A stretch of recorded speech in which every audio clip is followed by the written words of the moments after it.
With the explosion of new Trek shows in the 90s, fans and critics alike were fond of asking one specific question. What were these new installments lacking? Nostalgia tends to cloud our perception of things, and many felt like these newer shows were missing some key component to make them stand out. With 2001's reboot Star Trek Enterprise, the showrunners finally found it, the one thing needed to make Star Trek good again. Saccharine covers of Rod Stewart songs.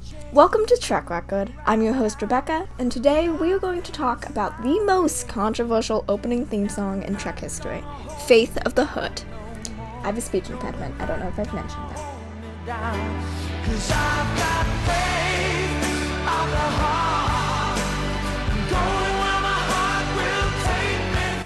Even with the finale of the much-beloved Star Trek Voyager airing in May of the same year, Enterprise came onto a very different television landscape. Why? Well, here is the air date of the first episode. Yeah. September of 2001 was obviously a bad time to premiere any show, but especially one that was going to deal with pre-Federation, mid-war, space futures, and alien terrorist organizations. Enterprise's first and much of its second season was written, produced, and edited before 9/11, and the full effect of the Iraq War wouldn't be clearly evident in the show until its third season. The complicated relationship of 9/11 and Enterprise is a topic for a much different, much more serious video. I only bring it up here to lay the groundwork for the audience Star Trek was airing to. Camp was more or less eradicated by Y2K hyperrealism already, and after 2001, media expectations leaned far more towards tones like this. In the criminal justice system, the people are represented by two separate yet equally important groups: the police who investigate crime and the district attorneys who prosecute the offenders. These are their stories. Which is to say, when the cold open of Enterprise finished and the title sequence began, the last thing people were expecting to hear was... Let's get into this. What is this song? Faith of the Hood is a song written by Diane Warren and performed by Rod Stewart for the 1998 Robin Williams vehicle Patch Adams. Yes, you heard that right. The theme song to Star Trek Enterprise was written for the movie Patch Adams. No, I cannot properly express how happy that information makes me. But how did it get from Patch Adams to Star Trek? Well, like most things that drive me insane in Star Trek, it starts with Rick Berman. Oh, Jesus. Gross. Rick Berman was an executive producer and basically the new Roddenberry for the 90s Star Trek. All you need to know for this video is that Rick Berman is a complicated person with a very sordid history who I generally dislike. And he decided that this new series was going to be going in a way different direction than the Treks of the past. You see, the iterations had all stuck with orchestral themes. While TOS had vocalization in it, it was still a classical piece. This had become the norm for the series, being pushed to comical lengths with DS9's odorously long opening. With Enterprise being billed as a new, hipper Star Trek, Berman and his fellow producers felt something poppy might fit the vibe better. So they approached songwriter Diane Warren to help them choose or write a song. Warren was extremely experienced with soundtracks, so she was the logical choice. She convinced them to include pop singer Russell Watson to record whatever they landed on, as she had previously written for him and thought he'd fit the vibe well. I don't know exactly how they landed on re-recording Faith of the Hood, or why they decided to change the name to Where My Heart Will Lead Me, but they sure as hell did, and recorded the version in 2001 that would later become iconic. The network announced its plans to use Where My Heart Will Lead Me, and Trekkies basically began to riot. The song was universally hated. Often producers will try to say some found it uplifting, but that was a falsity that they told themselves so that they can fall asleep at night. Trekkies despised it, saying it felt too corny or didn't mesh with the seriousness that Trek needed, which...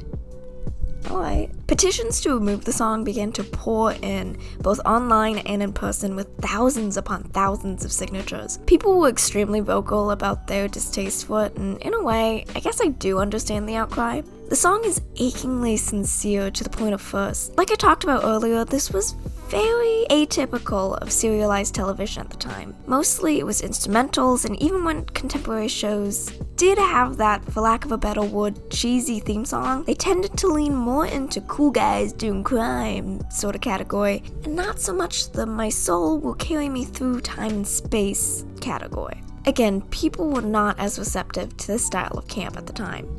But the producers didn't listen to criticism. Boorman not listening to fans? Shock and awe. While they kept the song as is for the first 2 seasons, the song was re-recorded after the 3rd to a slightly more up-tempo version, which is less good, so we're gonna ignore it. It's been 20 years since the initial outcry, and I think, like with all things that were once despised, it's time we re-evaluate Faith of the Hood by asking the important questions that often got overlooked in post-9/11 America. Does it slap? Ultimately, the only factor that should matter when it comes to songs and their goodness is whether or not they slap. I'll admit my own bias here.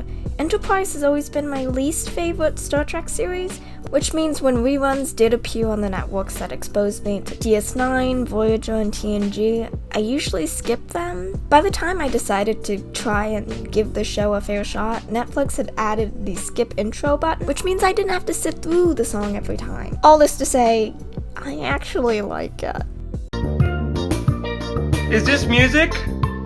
I can't get enough of that sweet music. I'm not saying it's Mozart or anything, but it's fun and it's stupid, and more than anything, it encapsulates a very strange part of America's history. As Trek has gone back to using orchestral tracks for their openings, I have to admit I miss the days where Star Trek could basically have a Full House opening. But don't just take my word for it. I put up a poll on my Twitter and 85% of people agreed with me. I think in 2021, we're a lot more removed from that hard-nosed dedication to seriousness that plagued Y2K. Now I think many of us love Star Trek's ability to be both a compelling narrative and a ridiculous show, and Faith of the Hood perfectly encapsulates that dichotomy. Not to mention, the song has gone on to live past Star Trek. Watson's version was used as wake-up calls 4 times on space missions, including on STS-125, the final space shuttle servicing mission to the Hubble telescope. So as sappy and ill-fitting as those reviews may have said it was, it's been to space, and therefore cooler than anything they've ever wrote. I guess my final thoughts can best be summed up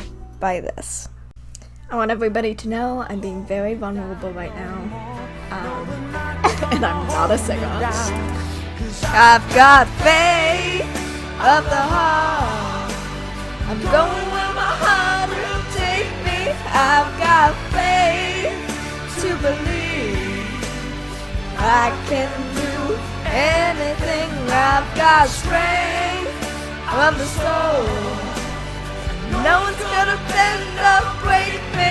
I can reach any soul.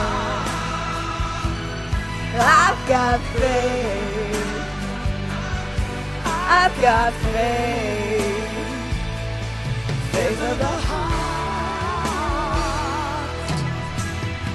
Oh my god. It's worse every time I record it.